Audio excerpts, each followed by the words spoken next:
I nearly always begin anything I do with Nietzsche, with a reading of this passage. It's a very important passage.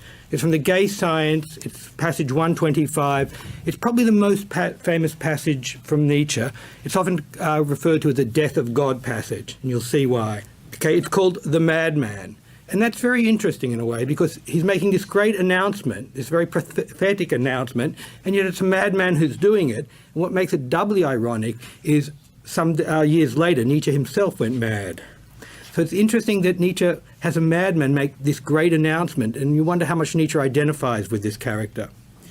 Okay, have you not heard of that madman who lit a lantern in the bright morning hours, ran to the marketplace and cried incessantly, "I seek God, I seek God." As many of those who did not believe in God were standing around just then, he provoked much laughter. "Has he got lost?" questioned one. "Did he lose his way like a child?" questioned another. "Or is he hiding? Is he afraid of us? Has he gone on a voyage? Emigrated?" Thus they yelled and laughed. The madman jumped into their midst and pierced them with his eyes. "Whither is God?" he cried. "I will tell you. We have killed him, you and I. All of us are his murderers. But how did we do this? How could we drink up the sea?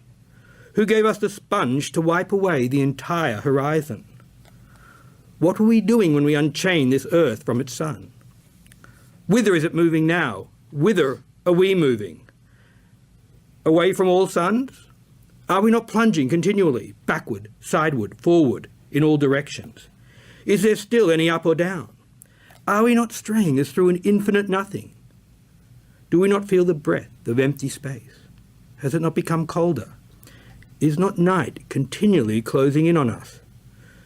Do we not need to light lanterns in the morning? Do we hear nothing as yet of the noise of the grave diggers who are burying God? Do we smell nothing as yet of the divine decomposition? Gods, too, decompose. God is dead. God remains dead, and we have killed him. How shall we comfort ourselves, the murderers of all murderers? What was holiest and mightiest of all that the world has yet owned has bled to death under our knives. Who will wipe this blood off us? What water is there for us to clean ourselves? What festivals of atonement, what sacred games shall we have to invent? Is not the greatness of this deed too great for us? Must we ourselves not become gods simply to appear worthy of it? There has never been a greater deed, and who is ever born after us, for the sake of this deed, he will belong to a higher history than all hitherto history. Here the madman fell silent and looked again at his listeners, and they too were silent and stared at him in astonishment. At last he threw his lantern on the ground, and it broke into pieces and went out. "I have come too early," he said, and then, "My time is not yet." This tremendous event is still on its way, still wandering. It has not yet reached the ears of men. Lightning and thunder require time. The light of stars requires time. Deeds, though done, still require time to be seen and heard. This deed is still more distant from them than the most distant stars, and yet they have done it themselves. By the way, I haven't introduced myself. My name is Ken James. I'm a professor of philosophy at Birkbeck College, and also a professor at the New College of the Humanities. Okay, so Nietzsche is very famous for being the philosopher of the death of God. And it's very important to understand what he means by the death of God. The death of God isn't just, he's not arguing here against the existence of God. He thinks that job has already been done. He knows there are still people who believe in God, but he's not addressing those. He's, if you like, addressing those who are already secular, maybe humanists, who've given up religious belief, at least belief in the entity God. Right? But he's trying to tell them, you don't really understand what it means for God to be dead. See, what he thinks is that these people, these secularists or humanists, they've given up in the belief of a benevolent father figure in the sky, but they've kept all those Judeo-Christian values based on that existence. And to really appreciate the death of God is to understand that those values now have absolutely no basis. And that's the point of those people in that audience. They're like the village atheists, and they're laughing, you know, has God emigrated? Has he gone on a holiday? It's all a big joke to them. And he's trying to bring this message to them that you have no idea what this means. And by the way, there's a very deep thought here about what is at the heart of religion. Because we naturally think, oh, what is at the heart of religion? is a set of metaphysical presuppositions, belief, as I said, in a benevolent father figure. But Nietzsche really has a different take on what is at the centre of religion. What is at the centre of religion, and what is most important for Nietzsche, is a set of values. In some sense, in his view, it's kind of condescending. The father figure story is just a just so story we give to kind of rationalise a set of values, to make them look credible. But the real point for Nietzsche, the real point behind any set of religions, is a set of values, a set of normative commitments, not just commitments about belief, but commitments about practices. And what he's really saying with the death of God passage is he says, look, a lot of you who have given up in the belief of God keep those same normative, evaluative, moral commitments. Really what he calls it is, also in reference to his great teacher, Schopenhauer, is the morality of compassion. Schopenhauer himself was a card-carrying atheist, but Schopenhauer endorsed the morality of compassion. And Nietzsche admired Schopenhauer because he had the strength to realise there is no God. But then he said, but you too, Schopenhauer, are still ensnared in Christianity or Judeo-Christian values. Because the core of Judeo-Christian values is really a morality of compassion. What do I mean by morality of compassion? A morality of compassion is something that treats the suffering of one's fellow humans as one of the most important facts to be addressed. That is, it's our mission to try to ameliorate the suffering of our fellow humans. So what Nietzsche is saying is he's saying, okay, some of you have given up on God, but you still have that morality. And that is really the core of the Judeo-Christian world. So when you see certain kind of secular movements, typically atheist secular movements, 19th century movements, like socialism or particularly communism, or John Stuart Mill with his utilitarianism, what counts as the greatest happiness of the greatest number. For Nietzsche, it's just Christianity in drag, or if you like, I like to say Christianity without the drag, mainly because it's taken off the costume of the trapping of God, but it still has those essential core values. And what Nietzsche says is, bit by bit, as people come to understand and appreciate the death of God, they're going to see that those core values, the value of compassion in particular, it has nothing to underlie it. That is, before, why did we have to be compassionate to our fellow man? Why do we have to love our neighbour? Well, that was one of the 10 Commandments. It was God's law. But if we don't have God, what holds up that law? It's not that Nietzsche says we have to chuck out that law, but we actually have to either rethink it or find new foundations for it. Okay? And what he predicts is, he says, a lot of people, as the death of God dawns on them, they'll find that they can't find a new basis for these values, and they'll be less and less wedded to those values. And then will come a period, and that's the centre point of this talk, nihilism. Okay?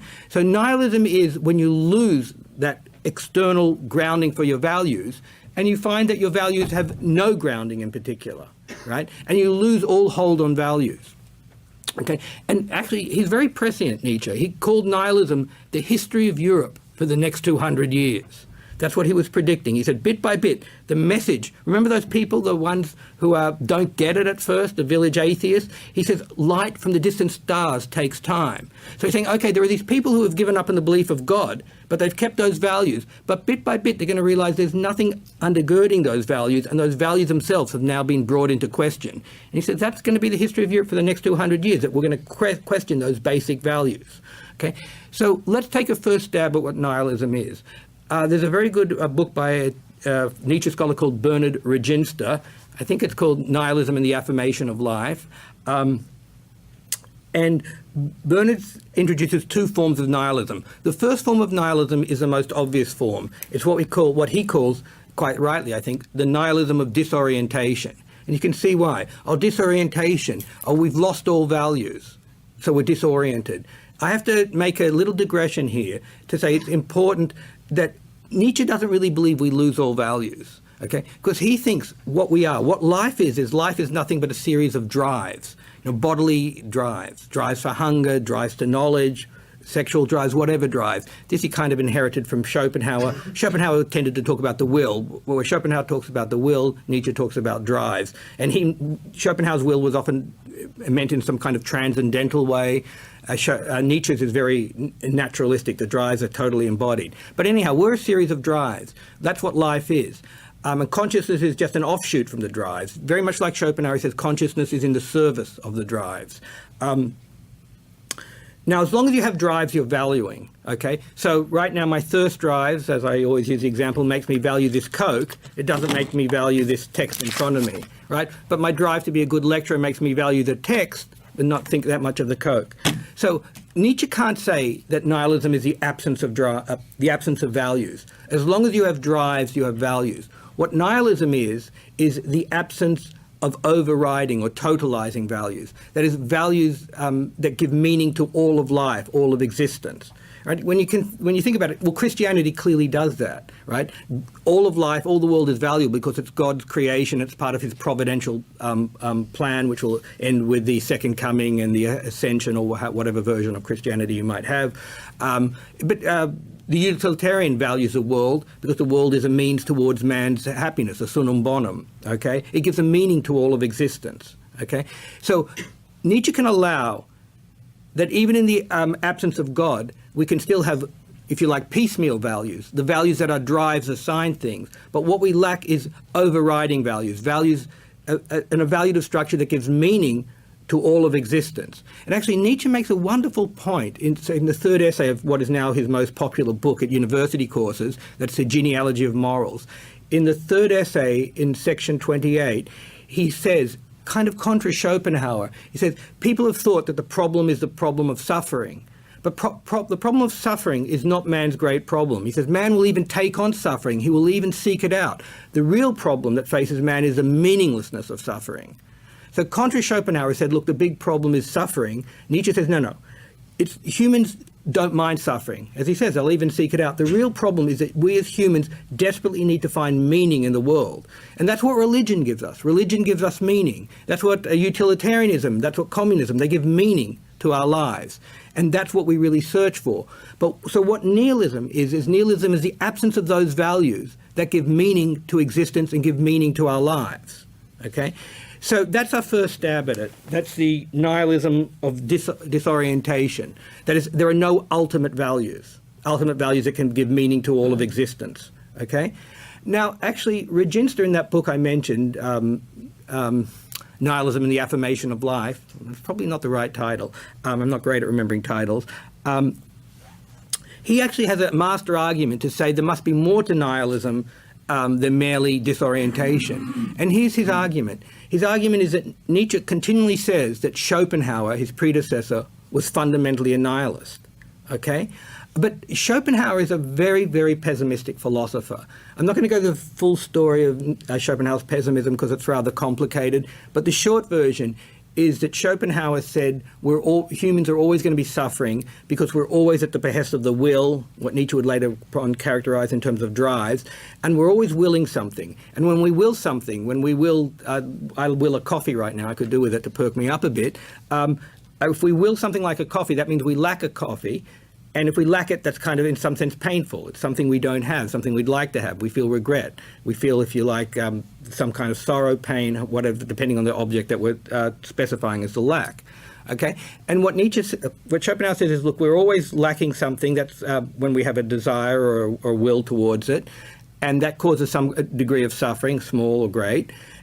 And what happens is when we satisfy that will, all that happens is we no longer have that desire for that object, and it's completely negative. There's no positive pleasure in it. It's just the ceasing of that will, and then the next will comes, and then we feel displeasure because we haven't satisfied that will. So it's an endless cycle of, willing and then satisfying the will and then finding the next will. So we're on this endless treadmill of suffering, according to Schopenhauer. I'm not saying I buy into that. Also, I want to put on the board is that this notion of Schopenhauer's that life is irredeemably suffering. And then Schopenhauer makes the value judgment. He says, and he endorses what famously is called the wisdom of Silenus. Silenus was a Roman orator, I think of the 2nd century AD. Silenus said, no, I'm getting Silenus mixed up. It's probably Celsus who said this. No, it's Silenus, sorry. Silenus said, when he was asked, what is a good life for man? He said, "O wretched mortals, the best is for you never to have been born. The second best is to die as soon as possible." Yeah, I know, he's cheery, happy-go-lucky kind of guy. Anyhow, Schopenhauer endorsed that, right? But even if we grant that life is suffering, that doesn't say the world should not be. You need an evaluative perspective. So what a lot of philosophers have said is Schopenhauer has a hidden premise that what justifies life is happiness, but since there can be no happiness, life ought not to be.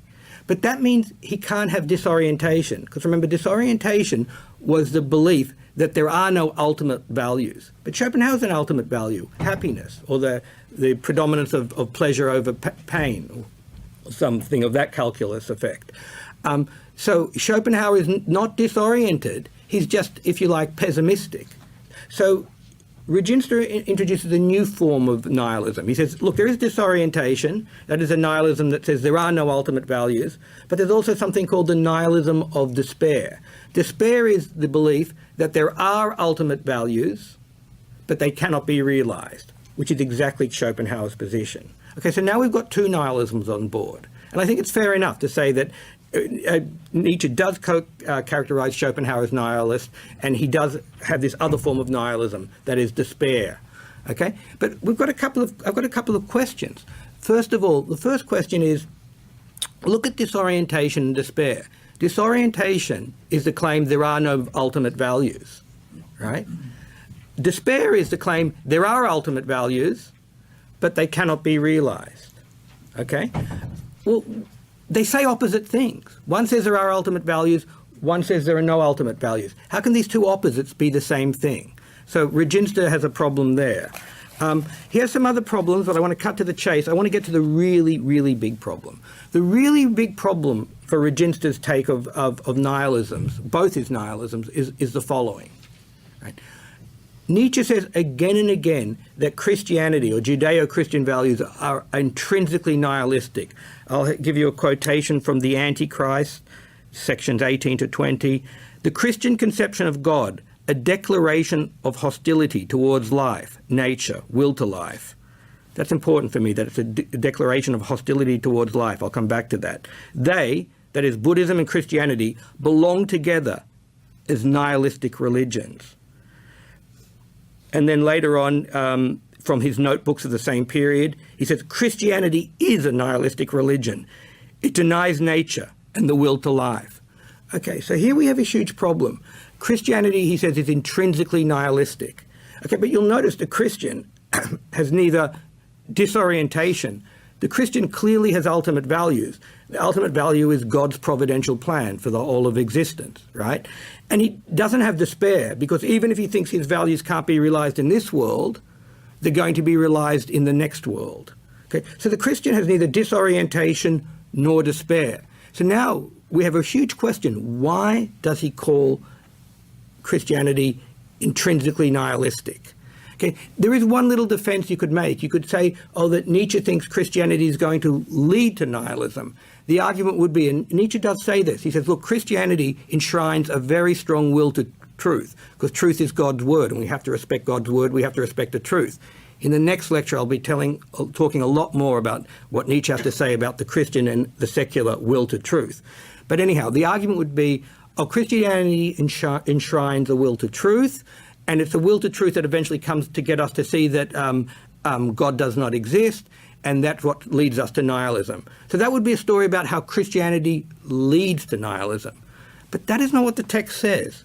The text says Christianity at its core is nihilistic. And Regenster can't answer that with either despair or disorientation. Because the Christian, as I said, is neither disoriented, he has ultimate values, and he doesn't have despair. Okay, so what I think is really going on, to cut to the chase, is that Nietzsche actually has a deeper form of nihilism. Okay, and to put some pieces on the board, I'll mention the third argument I have against both those forms of nihilism. Both those forms of nihilism are belief. One is the belief that there are no ultimate values. The other one is the belief that there are ultimate values that can't be realized. Now, one of the really important things about Nietzsche, and what makes him different from a lot of the other philosophers you've studied, is Nietzsche doesn't care that much about what we believe. In this sense, he's a follower of Schopenhauer and a precursor of Freud. They had more like the pyramid view of what our mental life is like. And just the top of the pyramid is floating above water. That's consciousness. Basically, they thought what you consciously believe is really reflection of what's going on much deeper than consciousness. Some philosophers have gone so far as to say that Nietzsche thinks what you consciously believe is epiphenomenal, meaning it's caused, but it doesn't have any causes. It has no causal impact. I think that's going way too far. What I do think is that Nietzsche thinks what you consciously believe is more like is to be read more as a symptom. It's not that it doesn't cause anything, but it's more interesting as a symptom of deeper things that are going at the level of unconscious, or as I think as Nietzsche would like to put it, at the level of drives. Well, if that is so, then let's go back to disorientation and despair. Those, the way Regenster puts them, are beliefs. But according to the picture I've just given, Nietzsche thinks beliefs aren't all that important. So if nihilism is the most important thing that he's come to expose, and that's how he often presents himself, then how can that be that they're conscious beliefs and yet what we believe isn't all that important? I think there's a deeper lying nihilism underlying both disorientation and despair. And here I'll move back a bit and say, Nietzsche says in Ecce Homo, a book he wrote about his life and his writings, and obviously Ecce Homo is a reference to Jesus. You can see there's a certain element of self-grandeur there. Here is man. He said, he who reads me well reads me first and foremost as a psychologist. And I think that's absolutely right. Nietzsche is not a philosopher you go to get your metaphysics, your theory of truth, your theory of what is, or your epistemology. He's there as a kind of what we call, in German we call a Kulturkritiker, a cultural critic, and a kind of a moral psychologist. Okay, so I want to claim there's a deeper level of nihilism, and it's not a matter of conscious belief. And that is the nihilism, and I'll just quote from Nietzsche. He talks about in the preface of the Genealogy of Morals, section 5, the will turned against life. So what I think is a deeper form of nihilism is what I call affective nihilism, because it affects us at the level of our drives and our affects, expression of those drives. Affective nihilism is when the will is turned against itself. And Nietzsche has a basic story. This is the story of the first essay of the Genealogy of Morals, when he talks about Christianity as the invention of a certain slave caste. And the basic story, which I won't give you fully now, is that there are these people who had wills like everyone else, like their masters. They wanted to be strong, they wanted to be beautiful, they wanted to be dominant, they wanted to be conquering, but because they were slaves, they weren't allowed to express those wills. And so those wills, or those drives, because they couldn't get outward expressions, were turned against themselves. So then they told themselves, it's wrong to want to be strong, it's wrong to want to be beautiful. And you can see how that metamorphosizes into, you should turn the other cheek, you should be meek. In other words, the beginnings of Judeo-Christian values. Okay, so this deeper nihilism, what I call affective nihilism, is when the drives are turned against themselves. And for Nietzsche, that is really life turned against life, because life is nothing but the drives. So he says, look, there are certain people who, because of a lack of power in certain situations, can't express their drives in a healthy way, outwardly in action, so they turn those drives against themselves. Life turned against life. But that is life turned against life, in a sense, because to eliminate the drives is to become nothing, hence nihilism, nihil in Latin meaning nothing. Okay, so that, I think, is the fundamental nihilism for Nietzsche, when life is turned against itself, when drives, instead of seeking outward expression in a healthy way, turn against themselves. He often uses a wonderful phrase which a lot of psychoanalysts have taken up, and I often read Nietzsche as a precursor of Freud in particular. He talks about internalization.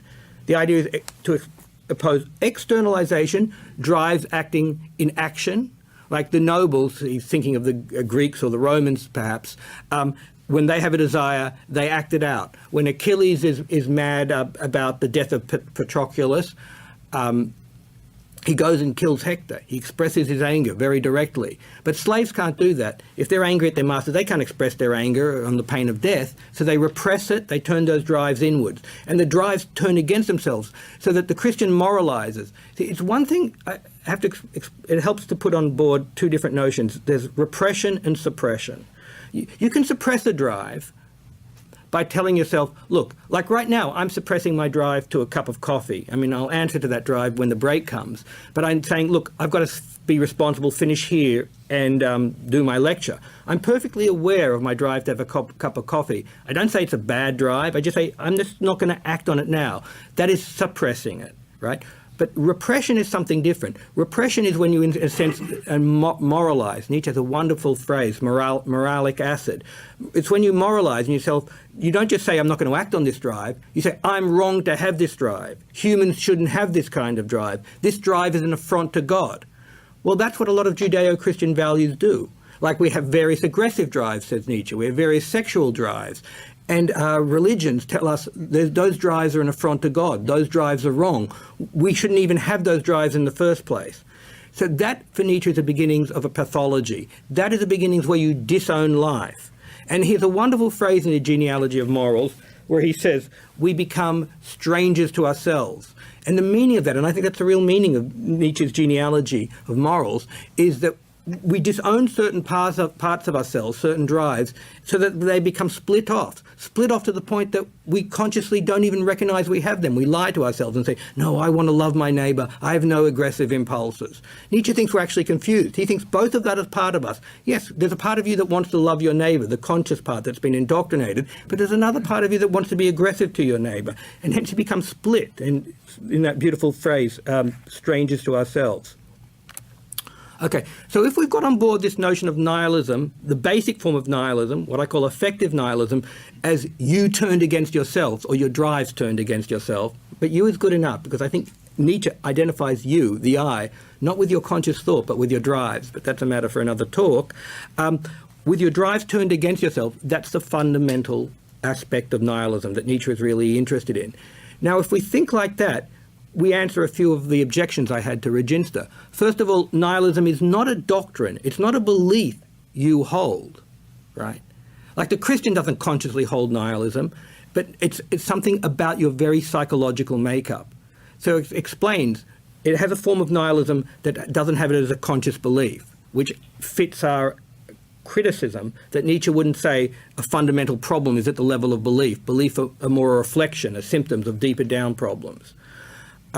Okay, now we have an explanation of why Christianity is fundamentally nihilistic. Because on Nietzsche's take, at least, what Christianity demands is a severe repression of the drives, as I said, of these aggressive, sexual and other drives. Okay? And finally, we have an explanation of what those two nihilisms that Regenster mentions have in common. Remember, there's a nihilism of disorientation. There are no ultimate values that give meaning to all of existence. And despair, there are ultimate values, but they cannot be realized, the version that Schopenhauer ascribed to. We can say what those two nihilisms are is they are modern expressions of this fundamental affective nihilism. So I think Nietzsche's view is this. Christianity, or Judeo-Christian values in particular, in the West, introduced this not suppression of drives, but severe self-chastising, moralized repression of drives. And this has made us sick and to a certain extent pathological in Nietzsche's eyes. And hence we become split and become strangers to ourselves. And what disorientation and despair are, they come in the modern world, they come with a kind of nihilism becoming self-conscious. That is, nihilism is finally making its way up from our mere bodily state of drives turned against drives into consciousness. So we give conscious expression to our affective nihilism with either disorientation, there are no ultimate values, or despair. Remember I said, why are those both nihilisms? They say opposite things. They're both nihilisms not because of their content, but because of the causal genesis and because what they really mean and what they really reflect. They reflect our affective nihilism. It's just that now, in the modern age, when a lot of us have become secular and given up God, we now express those nihilisms in quite conscious forms. Okay, I want to make a couple of last points and then I'll open the floor to questions.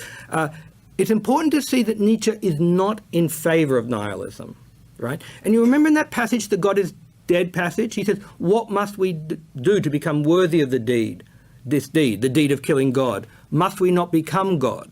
Okay, so what is it to become God? Well, and here he apes the language of Kant. He says, in other places, he says it's to become autonomous, to become lawgivers.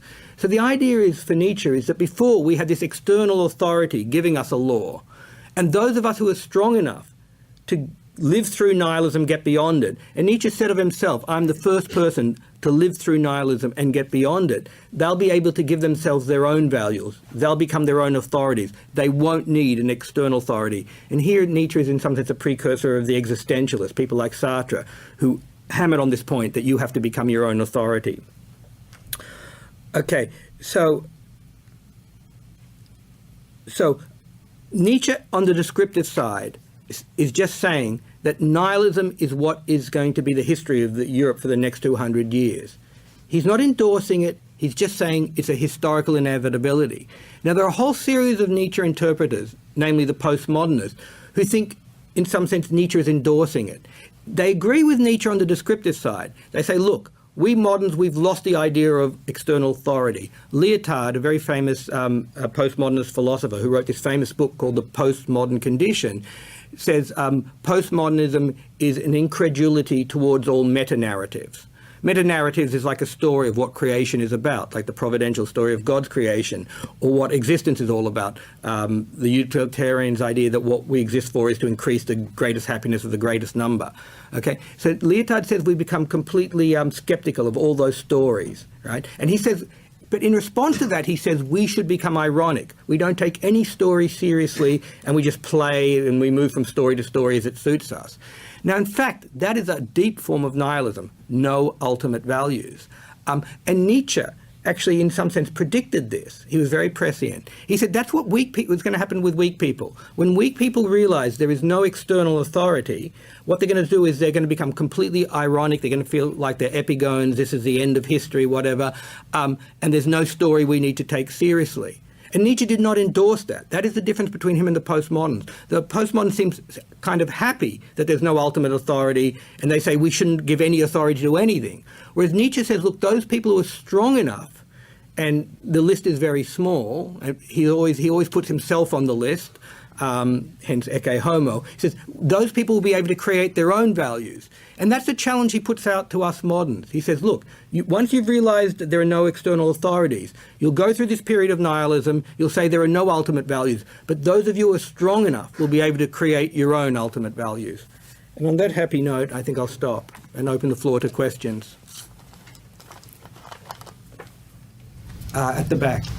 So if everyone's strong and everyone creates their own values autonomously, what did he predict as the outcome? I mean, can everybody be strong and create their ultimate values and there not be chaos and violence and fallout? Should I repeat that question, please? Okay. You're absolutely right. And in fact, one of the things about Nietzsche that I neglected to say is Nietzsche is extremely elitist and extremely condescending. And this is what, because it looks like he wants to wipe out Christianity, but that's not true. But he was very condescending the way he put it. The most condescending versions let the ideas of the herd, meaning the common people, rule in the herd. That is, he said, for the vast majority of people, religions give some meaning to their life and makes a hard life, a life of suffering bearable. His worry was that Christianity, or Judeo-Christian values in the West, had become too victorious. That is, they've converted everyone, and they're very hegemonic and universalistic, and they demand that everyone subscribe to these values. So he did think that certain people who he thought of weak, need to keep those Christian values. What he was worried about is that Christian values, the morality of compassion, is so universalistic and so powerful, it kind of sucks everyone into its wake. But there's a second problem you're getting at. What if people read Nietzsche as a license to create their own values? And some of them could create horrible values. And it's well known that some people in the 20th century who did take up Nietzsche, I'm thinking particularly of the Nazis, did horrible things and had what we would find of horrible values. And this is how brilliant Nietzsche was. Nietzsche actually said somewhere in Beyond Good and Evil, one of his main books, he said, horrible things will be done in my name. He saw exactly that point. But he was such an elitist and he was so condescending. He said, basically his attitude was, I don't care what idiots do with my text. Let them do what they want. But Nietzsche Nietzsche wanted people to create their own values. That is true. And famously says, here is Zarathustra, his prophet, says, here is my way, where is yours? But there was this question, well, where does that leave people? And a lot of people have a very negative feeling about Nietzsche for this reason. They say, he doesn't give us any politics. He doesn't tell us what the ideal society is. He doesn't really give us any values. He just kind of, and Nietzsche often said this, I am dynamite. I blast other values away, and then I leave it for you to create your own values. Now, as a matter of fact, I have to say Nietzsche did have his own values. What Nietzsche really valued was culture and great individuals. Great creative individuals. He thought it was the geniuses. As I say, the list is Goethe's always on the list, Beethoven's always on the list, Nietzsche's always on the list, and I like to say Wagner is on the list and then off the list.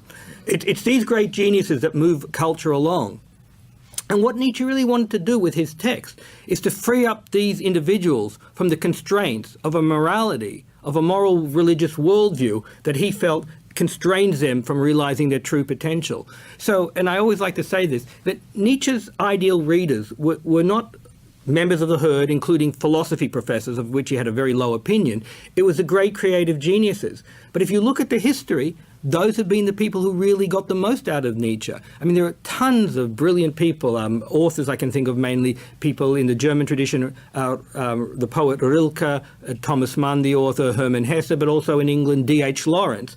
They read Nietzsche and they felt extremely liberated by him. So Nietzsche was a project not addressed to everyone, but addressed to a few, to liberate them. And the final thing I'll say is, when Nietzsche talks, for instance, about having power, he's often mentioned Will to Power, a book he never wrote, a book that he had plans for that his sister wrote. He didn't mean power over others. He fundamentally meant power over oneself. Remember I said we're strangers to ourselves, we're split off, we're going in different directions? Nietzsche said some individuals need to gain power over themselves so they can give themselves direction.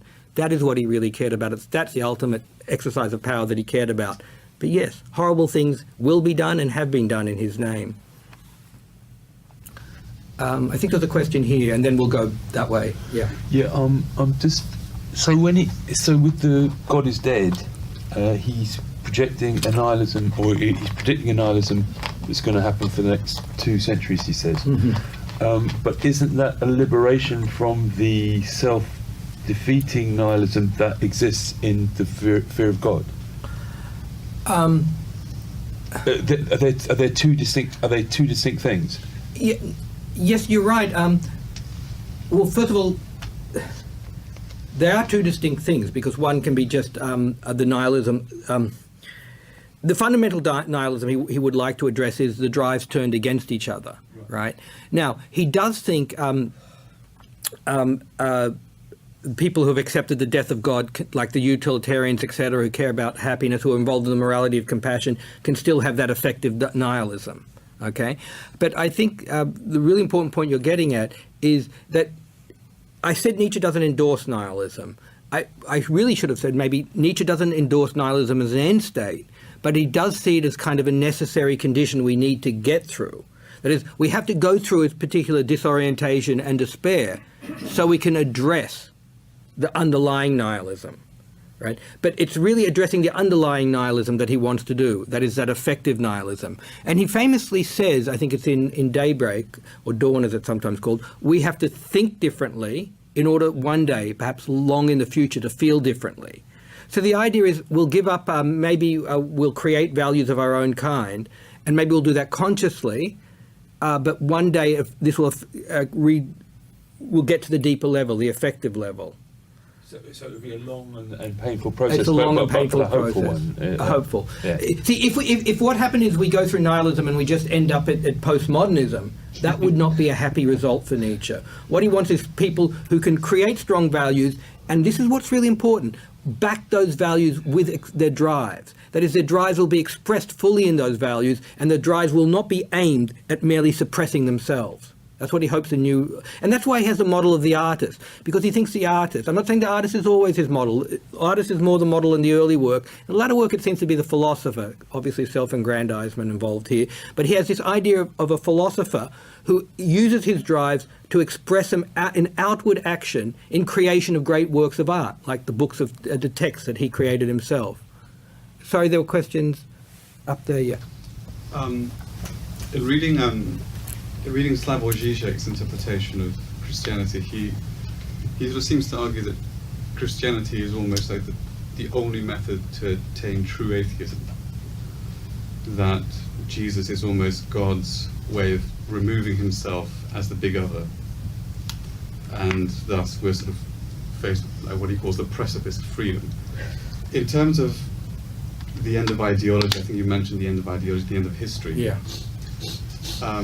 Can Nietzsche be sort of used to understand now what we might sort of say is capitalism's replacement of God? So there's no other way to see sort of economic life or an economic ideology outside of capitalism. So God, it's a complex question, and there's a lot going on there. Nietzsche sort of talks about desire. So Yeah. in terms of capitalistic desires, Okay. we sort of go out and we're played on all these things, sexual desires, through advertising and marketing, and so God seems to sort of moved out of the way, but it's almost now capitalism has become the God, if you like. Okay, remember I did briefly mention that Nietzsche in some sense agrees with that version that Christianity brings its own demise, because of Christianity really enshrines an incredibly strong will to truth, and will to truth is the one thing that leads us to see there is no God. So that part he agrees with. But on capitalism, let's go back to nihilism. Nihilism is the absence of overriding meaning. That is, meaning that values that give meaning to all of life. Now, there can still be people who say value a good career, value their family, right? In fact, Nietzsche characterizes these in section 5 of the preface of Zarathustra, or Zarathustra characterizes them as the last man. And Nietzsche is and Zarathustra are extremely despondent. In fact, it's because of the last man. This is a man who, he says famously, what is a star, and blinks. That is, he has no great heavenly overarching values. He's just got his ordinary little values. And Nietzsche is in despair of that. In fact, Zarathustra, in the end, in that book, he can affirm all of existence. And Nietzsche writes in some of his letters, I'm not as strong as Zarathustra. When I look at the last man with his petty desires, I can't affirm all of existence. He saw that distance between himself and, if you like, his alter ego. The thing about capitalism is, on Nietzsche's view, capitalism enshrines the no great meta-narrative. Right? It enshrines. It's still. Remember, I said nihilism can't be the absence of all values, because our drives give value. Well, capitalism is like a lowest common denominator of just answering our basic drives, drives towards family, drives towards career, etc. But it doesn't look for an overarching meaning. And Nietzsche found that an object of extreme despair.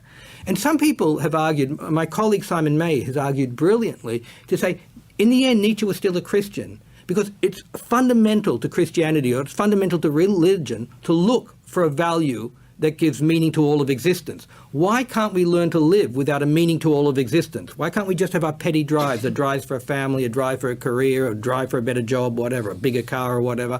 Well, I think Nietzsche's real objection is really that he thinks that is not the way forward to really great creative individuals. I think at the end his core values are always culture and great individuals that move culture. And he saw this effect of capitalism, the enshrinement of the most basic drives, and no looking for a meta-narratives that give meaning to all of existence, as enshrinement of the lowest common denominator and something antithetical to great culture and great individuals. I'll go here and then there. Yeah, go ahead.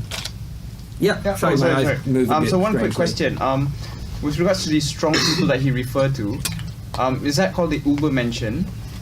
And another one is that, does he tell us to follow our drives in order to find that meaning and values? Well, okay, there are two big questions here. The Übermensch is mainly, it's mentioned very little in Nietzsche. It's mentioned in Zarathustra.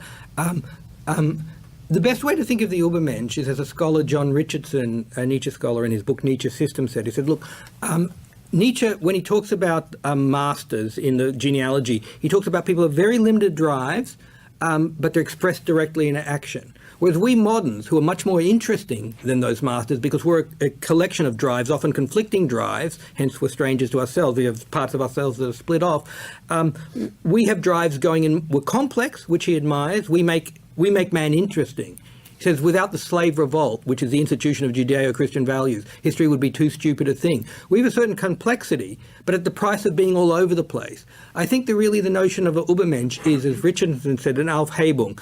That is, he'd like us not to repress our drives but he'd like us to collect them and give them concerted expression. And to do that, you need what I call sublimation. That is, you've got a wide range of drives, but you've got a master drive that orders all the other drives and gets them to act in concert with the main drives.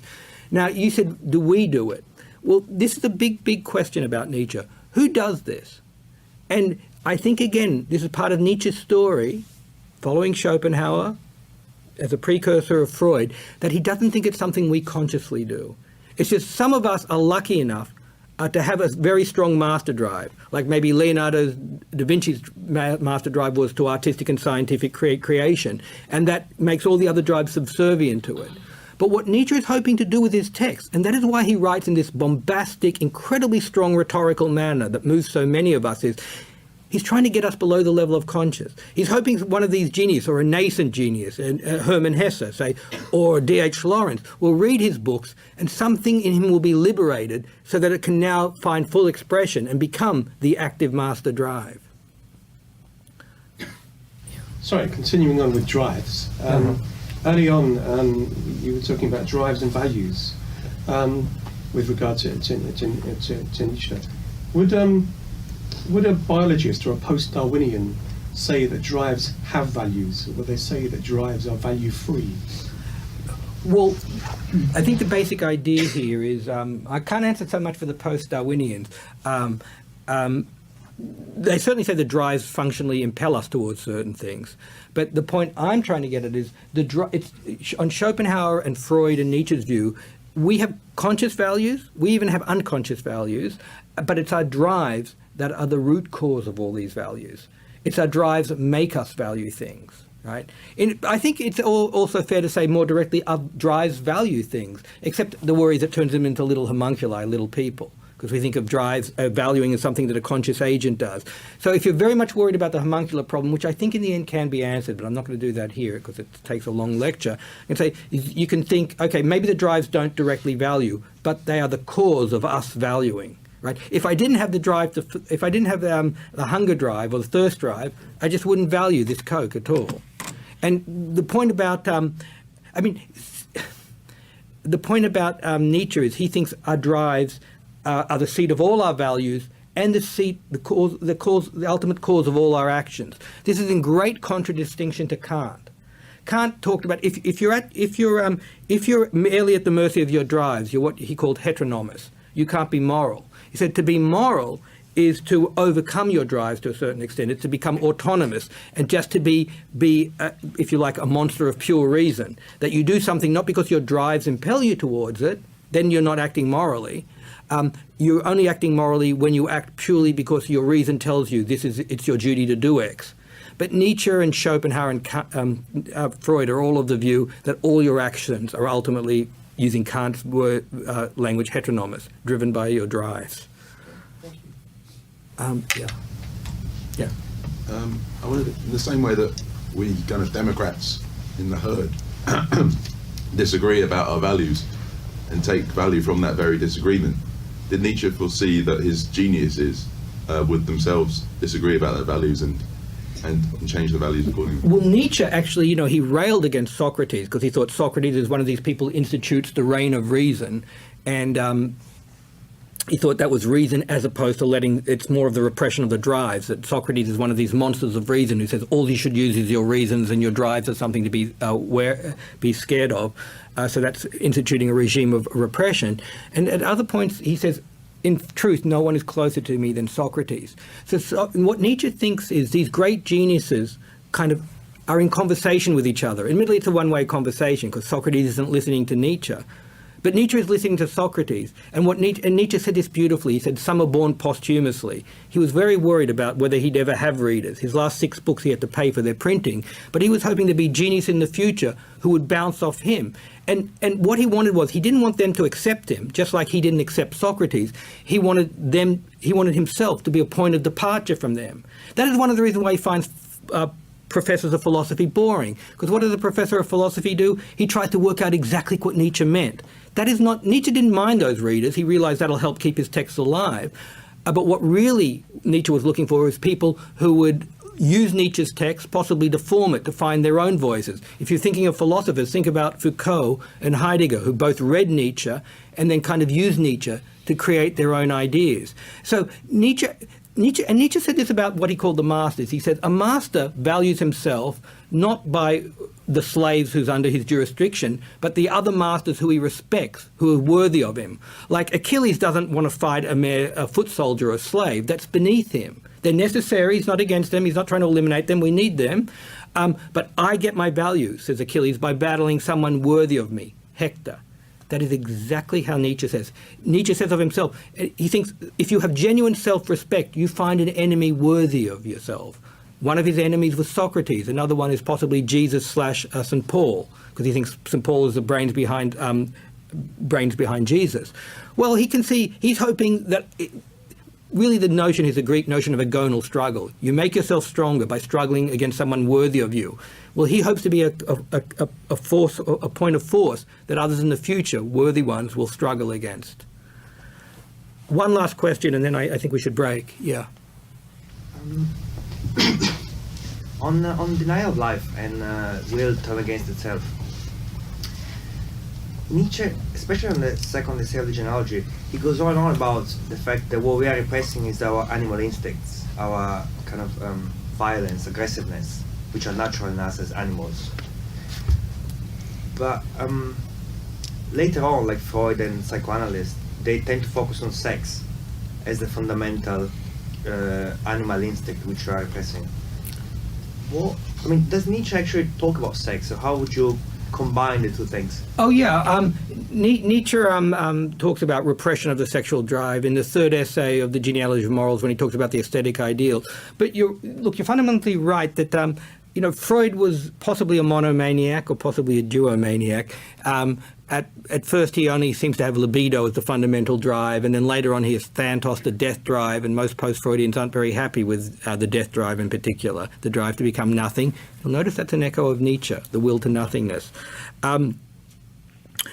Nietzsche was prolific in his drives. There's some Paul Katsafanis, a Nietzsche scholar, has found 136 drives mentioned in Nietzsche's text. So Nietzsche seems to think there are a lot of drives, and unlike Freud, he doesn't think they're all hardwired. He thinks we can culturally, we can be encultured into a drive. Okay, there are people, for instance, Adler. Adler was a psychoanalyst who had a break with Freud, and he said actually we need to return to Nietzsche. That we need to not be such a monomaniac. You're thinking about, the early psychoanalysts, and not just make the sexual drives the be-all and end-all. There's another part to your question. Can you repeat it? Just repeat your question in toto, and I'll figure the part I haven't answered. Yeah, no, I was saying how Nietzsche seems to be focused on our animal instinct, defined as aggressiveness. Right, I've got it, the sexual part. Okay, it's really interesting what Nietzsche says about the sexual drive, because famously, Nietzsche is a great opponent of the aesthetic ideal, right? He thinks it's part of the religious self, what does he call it? 2,000 years of self-vivisection, of us turned against our drives. So it sounds like he's totally against the aesthetic ideal, but actually he's not. I think it's section 10 of the third essay.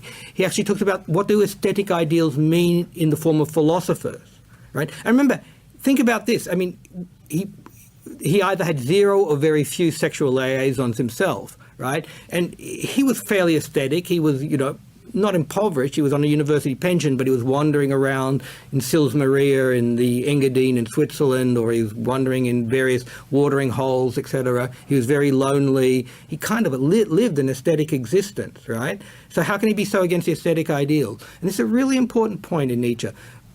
When I'm talking about the will to truth in Nietzsche or the aesthetic ideal, Nietzsche is not a philosopher. He's very unlike most philosophers. Most philosophers say, truth is a good, simpliciter. Or the will to being hostile is bad, simpliciter. Nietzsche is never like that. He says, what does this will mean in that individual? So take the aesthetic ideal. He says, look, there are some people who are aesthetic because basically they hate life. They feel weak, they feel impoverished, so they turn against life. He thinks that's the basis of the Judeo-Christian values, right? But there are some people who remove themselves from life, not out of hatred of life, because they actually love life. That is how Nietzsche sees himself. He says, look, there are certain of us philosophers, and we are aesthetic not because we disown our drives, because we want to remove ourselves from the world as a way of engendering our creation. In fact, he uses all these metaphors of the philosopher withdrawing himself so he can have his pregnancy and give birth to his real children. Not literal children, but his works. So Nietzsche says, is aestheticism a bad thing? It depends why you're aesthetic. Are you aesthetic because you hate life and you want to turn against your own drives? Are you aesthetic to remove yourself from life, from the immediate life, from your fellow man, because that is your way of coming back into life, to do your creations, your celebration of life? So now we'll come to the part I didn't answer, the sexual. Nietzsche, I think what he thinks is certain people can sublimate their sexuality. That is, they can turn their sexuality towards their creativity. A good example of someone who both sublimated and lived their sexual life is Picasso, right, who had 1 billion lovers, right? I exaggerate, but he had many lovers. And what is really interesting is you see from Picasso's diary is how he cannibalized his relationships. That is, he engendered fights in his relationship. He had all kinds of fights with his lovers, and he actually engendered them because it led to his creativity. It expressed itself in his artistic work. So his primary drive was towards his artistic work, and he was not ascetic. He didn't renounce sexuality, but he redirected his sexuality and used it to enhance his creative work. So what's Nietzsche's view on the sexual drive? He thinks it can be employed in a certain way. Mere repression, where it gets split off and ends up in pathological symptoms like skin rashes or psychoses, Nietzsche, just like Freud, didn't approve of. But what Nietzsche thought is some people can reharness their sexual drives and express it in their creativity, and that Nietzsche was in favour of. Actually, we do have times. Does anyone remember when this session's meant to end? I wrote times down, but at 11. Did you? Okay, fine. Let's go to 11. That's fine by me. Are there other questions? Okay, if there is not, I want to put one more piece on the table, which I didn't in the lecture because I only had so much time. I'll keep talking until there's a question. That's my practice. I do think sublimation is really, really important for Nietzsche, and it explains a lot, because there is these huge worries about, is he just some kind of express my drives outward, be aggressive, destroy other people? And I've tried to kind of finesse that point by saying, no, what Nietzsche wants is not power over others, but power over yourselves, okay? And in this, he's actually rehearsing something that he got from the Romantics. The Romantics, I'm thinking of people like Novalis, Hölderlin, he particularly read Hölderlin. These were people writing in the late 18th century, early 19th century, and they had this idea that Germany doesn't have a genuine culture. Most of them, I'm talking about the German Romantics. Schlegel's brothers were also very important for this. And they said to have a genuine culture is to have unity. And they thought what happens in our modern culture is we become fragmented. Because the point about religion is it gives a core, it gives common values to everyone, it gives a unity. But now we're living in a post-religious age and we don't have that unity, so everyone just goes whatever direction they want. And they had this idea that they thought the same about mythology. They thought religion gives unity, the Greek myth, well, that was a religion, that gave them unity, gave them a sense of what's appropriate to do. It's appropriate to act like Achilles acts, for instance, or it's appropriate to act like Agamemnon acts. Those gave archetypes which gave enshrined norms of appropriateness and hence gave a centre. So the Romantics said, look, we moderns lack unity. And Nietzsche was very, very worried about this lack of unity. He thought this lack of unity is important, A, for a genuine culture, and B, for us to be genuine individuals. Okay, but you hear the word unity and you wonder, well, what the hell does it mean? It's repeated endlessly. The interesting thing is Nietzsche gives a gloss, a really interesting gloss on what unity is. Unity is this notion of sublimation. And sorry for those of you who have heard it before, but I always like to use the example of Freud's Leonardo, because Freud wrote an essay on Leonardo da Vinci, and it's his main work on sublimation, but Freud didn't do a good job of explaining what sublimation is. According to Freud, Leonardo was was sexually inactive. This is historically wrong. We now have records that show that's not true. But according to Freud, Leonardo was fundamentally asexual, but he harnessed all his sexual energies towards artistic and scientific creativity. Okay, but what Freud is really bad at explaining is how this sublimation occurs. But Nietzsche has a story to tell about that. There are other reasons why Freud has problems on sublimation, but I can't get into that here. though I've written an essay, Nietzsche and Freud on repression and sublimation. You can look it up on the web. Nietzsche's version of Leonardo would be the following, and in fact he actually talks about Leonardo in some notes and says roughly the story I'm going to say. That is, we said Leonardo had a master drive. His master drive was towards artistic and scientific creation. He had other drives, a sexual drive, and let's say his main sexual drive was towards sexual congress with young boys. Okay, that's the way Freud seems to tell it. Okay, well what happens is, with sublimation, with repression, you merely repress that drive. Maybe you're asexual, and maybe you come out with weird symptomology, skin rashes, whatever. But if you sublimate, what happens is, rather than repressing the drive, you redirect it. So the story, the Nietzschean story on Leonardo would be, he had this sexual drive. The sexual drive wants him to literally possess male bodies. But his master drive, his strongest drive, is towards artistic and scientific creativity. And rather than repressing that drive, it's strong enough to deal with it, not by repressing. When you've got a master drive that's not very strong, it deals with other drives by pushing them down. But if it's strong enough, if it's self-confident, if you like to use that language enough, it can harness the drive. So that instead of possessing the drive slightly gets redirected. The sexual drive's primary impetus is towards sexual congress, possession of male bodies. Right? But it gets redirected, and as you know, Leonardo was obsessed with doing perfect representation of male bodies. So in a way that's harnessing that sexual drive, but it's redirecting it to an aim that is now consonant with the master drive. Because possessing perfect representation of male bodies, he did all these diagrams of perfect male bodies, no diagrams of perfect female bodies, in fact notoriously often got the female body quite wrong. That is now an expression of the sexual drive, but in a way that's consonant with the master drive. That is what Nietzsche's aim is. Nietzsche's ideals individuals are individuals who have achieved a certain kind of power over themselves, self-mastery through sublimation. And it's through that sublimation that we become genuine individuals and become genuine agents. But that again is another story that I can't give here.